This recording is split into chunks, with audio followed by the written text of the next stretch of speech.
Hello நண்பா. இன்றைக்கி நம்ம எதை பற்றி பார்க்க போகிறோம்னா நருட்டோ சீரிஸில் இருக்கக்கூடிய டாப் 10 ஸ்டைலிஷ் கேரக்டரை பற்றி தான் பார்க்க போகிறோம். அது மட்டும் இல்லாமல் இந்த லிஸ்ட் பர்சனலாக என்னோட விருப்பப்படி தான் நான் சூஸ் பண்ணியிருக்கேன். ஸோ உங்களுக்கு பிடிச்ச யாராவது இந்த லிஸ்ட்டில் இல்லைனா நீங்கள் என்ன தப்பாக நினைக்காதீங்க. நான் நருட்டோ பார்த்த வரைக்கும் யாரெல்லாம் எனக்கு ரொம்ப மோஸ்ட் ஸ்டைலிஷாக தெரிஞ்சாங்களோ அவங்கள தான் நான் வரிசைப்படுத்திருக்கேன் டாப் 10ல். ஸோ அவங்கள பற்றி நம்ம இன்றைக்கி இந்த வீடியோவில் பார்க்கலாம். சரி வாங்க நம்ம வீடியோக்குள்ளே போகலாம்.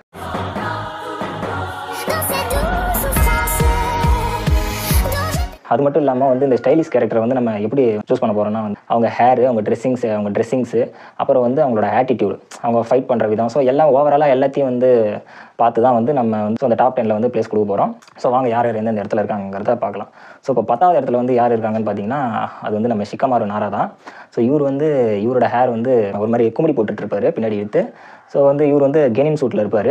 ஸோ அது பார்க்க நல்லாயிருக்கும். ஸோ என்ன தான் ட்ரெஸ்ஸிங் ஹேர்லாம் ஓரளவுக்கு ஓகேனாலுமே கூட இவர் அந்த சீரிஸ்லேயே ஒரு ஓவர் ஸ்மார்ட்டான ஒரு கேரக்டர். ஸோ சண்டைன்னு வந்துட்டால் இவர் அளவுக்கு யாரும் திட்ட முடியாது, இவர் அளவுக்கு யாரும் யோசிக்க முடியாதுன்ற அளவுக்கு திறமையாக யோசித்து சண்டை போடுவார். ஸோ அந்தளவுக்கு ஒரு கூலான ஒரு ஸ்மார்ட்டான கேரக்டர் இவர். ஸோ இவரோட பவர் ஷேடோ ஜுட்ஸு. ஸோ இவரோட ஷேடோ ஜுட்ஸ் மூலியமாக, இவரோட ஷேடோ பவர் மூலியமாக ஒரு எதிரிகளை இவரோட கட்டுப்பாட்டு கொண்டு வந்துருவார். ஸோ அதே கெத்தாக செய்வார் இவர். ஸோ அதனாலே இவர் 10வது இடத்துல இருக்கார். ஸோ இப்போ 9வது இடத்துல யார் இருக்காருன்னு பார்த்தீங்கன்னா அது நம்ம ஒபிட்டோ உச்சியா தான். ஸோ இவருக்கு ஏன் 9வது இடம்னு பார்த்தீங்கன்னா இவரும் இதில் ஸ்டைலிஷான ஒரு கேரக்டர் தான். ஸோ மாஸ்க் போட்டுக்கிட்டு அக்காட்சிக்கு ட்ரெஸ் எல்லாம் போட்டுக்கிட்டு ஓவராலாக ஒரு லுக்கில் நல்லா இருப்பார். ஒரு மாசான லுக்கு தான் அது. ஸோ அதையும் தவிர்த்து இவருக்கு இந்த இடம் கொடுத்ததுக்கு காரணம் இவரோட காமுவி பவர். இவரோட காமுவி பவர் ஒரு ஆப்ஜெக்ட்டுக்குள்ளே பூந்து வெளியே வர மாதிரி மண்ணுக்குள்ளே செவருக்குள்ளெல்லாம் பூந்து வருவார்.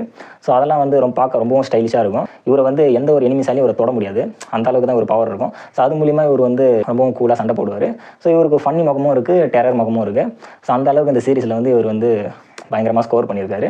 ஸோ அதனால் ஓவராலாக இவருக்கு 9th பிளேஸ் கொடுத்துருக்கோம். ஸோ ஸ்டைலிஷ் கேரக்டர் வரிசையில் 8வது இடத்துல யார் இருக்காங்கன்னு பார்த்தீங்கன்னா அது நம்ம கோஸ்ட் ஆஃப் உச்சியா, மாத்ரா உச்சியா தான் இருக்கார். இவர் கூசாக முடி வச்சுக்கிட்டு அப்புறம் சிகப்பு கலரில் ஒரு உடை அணிஞ்சிக்கிட்டு ஒரு வில்லனுக்கான மொத்த உருவமாக இருப்பார். ஸோ இதெல்லாம் கூட ஓரளவுக்கு ஓகேங்கிற மாதிரி தான் இருக்கும். இருந்தாலும் ஒரு மோஸ்ட்டாக இவர் ஸ்டைலிஷாக காட்டின இடம் எதுன்னு பார்த்தீங்கன்னா 4th கிரேட் நிஞ்சா அவரில் ஷினோபிஸுக்கு எதிராக இவர் ஒத்தையாக நிற்கும்போது ஷர்ட் இல்லாமல் நிற்பார், ஷர்ட் இல்லாமல் பேண்ட் மட்டும் போட்டுக்கிட்டு நிற்பார். ஸோ ஒரு ஸ்டைலாக நிற்பார், அதை பார்க்கும்போது ரொம்பவுமே ஸ்டைலாக இருக்கும். ஸோ அந்த இடத்துல ஒரு ரொம்ப ஸ்கோர் பண்ணிட்டார். அது மட்டும் இல்லாமல் ஒரு மாஸ் ஆட்டிடியூடான ஒரு கேரக்டர் தான் இவர். அது இல்லாமல் இந்த சீரிஸில் ரொம்ப ஓவர் பவரான ஒரு கேரக்டர் இவர். ஸோ அதனால் இவருக்கு 8வது இடத்துல கொடுத்துருக்கோம். இப்போ ஸ்டைலிஷ் கேரக்டர் வரிசையில் 7வது இடத்துல யார் இருக்காங்கன்னு பார்த்தீங்கன்னா இந்திராங்கிற உச்சியாக தான் இருக்கார். இவர் ஆசிரமா மாதரா ஜென்ரேஷனுக்கு முன்னாடி ஜென்ரேஷனில் இருந்தவர். இவர் ஒரு ஓவர் பவரான ஒரு ஆள் தான். ஸோ உச்சியா கல்யாணம் சேர்ந்தவர். இவர் பார்க்கறதுக்கு ரொம்பவே ஸ்டைலிஷாக இருப்பார். இவருக்கு இந்த இடம் கொடுக்குறோம். ஸோ 6வது இடத்துல யார் இருக்காங்கன்னு பார்த்தீங்கன்னா நாகட்டோ உசுமாக்கி தான் இருக்கார். அதாவது நாகட்டோன்னு சொல்லாமல் பெயின் அப்படின்னு வச்சுக்கலாம். ஏன்னா நாகட்டோவாக இருக்கும்போது ஒரு நாகட்டோங்கிற பேரில் இருக்கும்போது அவர் ரொம்ப நார்மலாக தான் இருப்பார். அவர் பெயினாக உருவெடுத்து வரும்போது அந்த ஒரு கெட்டப்பில் ரொம்ப ஸ்டைலாக இருப்பார். பெயினுங்கிற அந்த ஒரு கெட்டப்பில் ஸ்டைலாக இருப்பார். ஸோ ஒரு ஹேராக இருக்கட்டும், அவரோட அக்காட்சிக்கு ட்ரெஸ்ஸாக இருக்கட்டும், ஸோ ஒரு சண்டை போடுற விதமாக இருக்கட்டும், பேசுறதுலேருந்து எல்லாமே ஒரு ஆட்டிடியூடாக பார்க்க ரொம்பவே நல்லாயிருக்கும். அதுலேயும் முக்கியமாக ஆல்மைட்டி புஷ்ன்னு சொல்லுவார், அதெல்லாம் ரொம்பவும் ஸ்டைலாக இருக்கும். ஸோ லீஃப் வில்லேஜே தரமட்டமாக்கி இருப்பார், கூலாக பறந்துக்கிட்டு. ஸோ அந்தளவுக்கு ஒரு ஸ்டைலிஷான ஒரு கேரக்டர் தான் இதில் இருந்தார் நம்ம பெயின். ஸோ அதனால இவருக்கு இந்த பிளேஸு. ஸோ அடுத்தது நம்ம ஸ்டைலிஷ் கேரக்டர் வரிசையில் 5வது இடத்துல யார் இருக்காங்கன்னு பார்த்தீங்கன்னா நருட்டோ சீரிஸோட ப்ரோட்டகனிஸ்டான நருட்டோ தான். நம்ம நருட்டோ இதில் ரொம்பவும் ஸ்டைலிஷான ஒரு கேரக்டர் தான். ஆனால் இவரை விடவும் ஸ்டைலிஷான கேரக்டர் இந்த சீரிஸில் இருக்காங்க. அதனால் இவருக்கு 5வது இடம் கொடுத்துருக்கோம். அதுவும் இல்லாமல் சேஜ் மோடு போகிறப்பெல்லாம் ரொம்பவும் ஸ்டைலாக இருப்பார் நருட்டோ.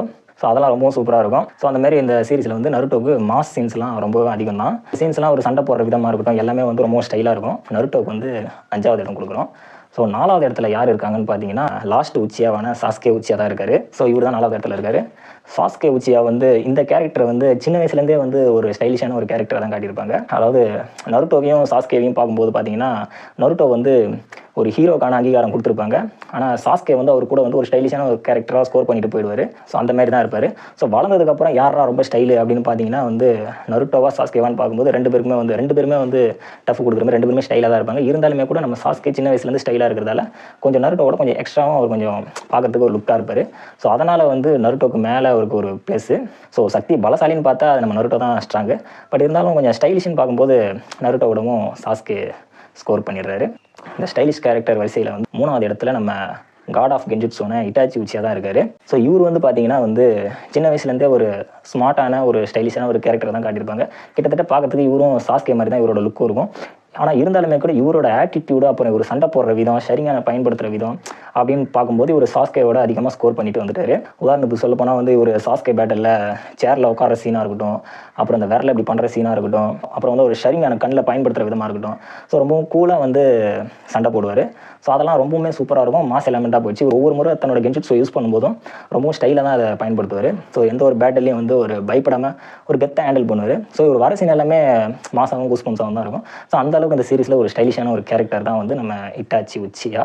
ஸோ இப்போ 2வது இடத்துல யார் இருக்காங்கன்னு பார்த்தீங்கன்னா வந்து நம்ம காப்பி நிஞ்சா கக்காஷி தான் இருக்காரு. ஸோ கக்காஷி ஸ்டைலிஷான ஒரு கேரக்டர்னு எல்லாருக்குமே தெரியும். ஏன்னா ஒரு சின்ன வயசுலேருந்தே வந்து ஒரு ஸ்டைலான ஒரு கேரக்டராகவும் ஒரு ஸ்மார்ட்டான ஒரு கேரக்டராகவும் தான் இருப்பார்.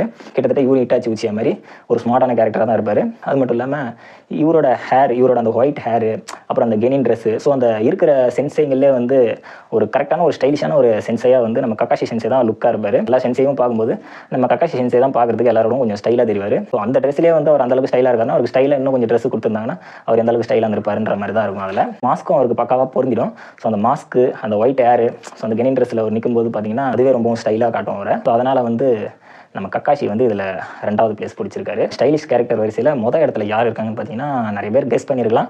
பட் இருந்தாலுமே கூட நான் சொல்கிறேன். ஸோ ஃபஸ்ட்டு பிளேஸில் யார் இருக்காங்கன்னு பார்த்தீங்கன்னா அது நம்ம 4th ஹோக்காகே மினாட்டோ நமிகாசே தான் இருக்காரு. ஸோ இவர் வந்து பார்த்தீங்கன்னா ஸ்க்ரீனில் வரும்போது ஒவ்வொரு முறையுமே வந்து ஒரு ஸ்டைலிஷாக தான் காட்டியிருப்பாங்க. அது மட்டும் இல்லாமல் இந்த சீரிஸ்லேயே வந்து ரொம்பவும் பவர்ஃபுல்லான கேரக்டர். இவரோட அந்த ஹெல்லோ ஹேரு, அப்புறம் அதுலேயும் முக்கியமாக வந்து இவரோட அந்த ஹொக்காகே சூட்டு தான். ஸோ அந்த ஹொக்காகே சூட்டு போடுறதா இருக்கட்டும், ஸோ அதை போட்டுக்கிட்டு வந்து 9 tail முன்னாடி நிற்கிறதா இருக்கட்டும், ஸோ இவர் ஒபிட்டோ கூட போடுற பேட்டலாக இருக்கட்டும், இது எல்லாத்துலேயுமே வந்து ரொம்பவும் ஸ்டைலிஷாக தான் அவர் காட்டியிருப்பாங்க. அந்தளவுக்கு ஒரு ஸ்டைலான ஒரு லுக்கில் இருப்பார் பக்காவாக. அந்த ஹொக்காகே சூட்டை இவருக்காகவே தச்ச மாதிரி இருக்கும். அந்த அளவுக்கு வந்து ஒரு ஓவர் ஸ்டைலிஷாக தான் காட்டியிருப்பாங்க அந்த நருட்டோ சீரிஸில் நம்ம 4th ஹோக்காகேவை. வந்து இவர் அளவுக்கு யாரும் ஸ்டைலிஷாக இல்லை அப்படிங்கிற மாதிரி தான் எனக்கு பட்டுச்சு. அதனால தான் வந்து இவர் நான் நம்பர் 1 பிளேஸில் கொடுத்துருக்கேன். ஸோ அவ்வளோ நண்பா, யாரும் தப்பாக நினைக்க வேணாம். இது வந்து என்னோட பர்சனல் ஒப்பீனியன் கருத்து தான் இது. எனக்கு நான் நருட்டோ பார்த்த வரைக்கும் எனக்கு யாரெல்லாம் ரொம்ப ஸ்டைலிஷாக தெரிஞ்சாங்களோ அவங்கள தான் நான் டாப் 10 வரிசைப்படுத்திருக்கேன். ஸோ நீங்கள் வந்து யார் எந்தெந்த பிளேஸில் வைக்கலாம் அப்படிங்கிறது உங்களுக்கு ஒரு ஐடியா இருக்கும். ஸோ அதை நீங்கள் கமெண்ட்டில் சொல்லுங்கள் நண்பா. ஸோ இந்த வீடியோ பிடிச்சிருந்தா லைக் பண்ணுங்க, ஷேர் பண்ணுங்க. ஸோ மறக்காமல் சப்ஸ்கிரைப் பண்ணிடுங்க நண்பா. ஸோ இதேமாதிரி உங்களை அடுத்த ஒரு வீடியோவில் சந்திக்கிறேன். ஸோ இப்போது உங்களிடமிருந்து விடைபெறுவது உங்கள் ஸ்டீஃபன். சரி, பாய் நண்பா.